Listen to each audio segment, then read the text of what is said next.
Kuna siku mimi niwe kuchukua simu ya dadangu, nikaa naangalia namna ambavyo anamtongoza. Nikakuta dada anakubali kizembe sana yani. Yaani nikaangalia, nikashuka, yani nikaona kabisa washikaji wanajipigia tu. Sasa nikasema huyu mpumbavu nilichokifanya nikasajili line mpya. Nikasema labda huko alikuwa anapitiwa nijaribu kumtongoza mimi. Sasa sikumtongoza peke yake, nikajua labda ni ugonjwa wa familia, nikana mtongoza na mzee ila mimi.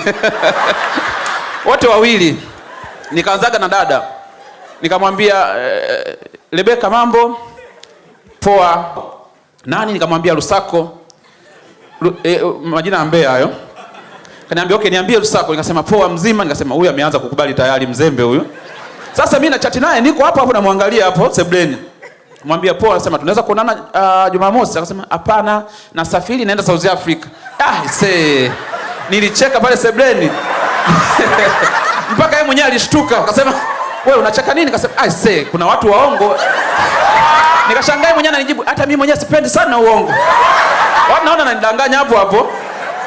Nikajua labda hii tatizo lilianzia kwa wazazi. Nikaanza na mzee siku moja. Mzee niko naye sebleni hapo, nikamchekecha. Nikamwambia baby mambo. Nikashangaa mzee anatabasamu anatoka nje, mpumbavu yule.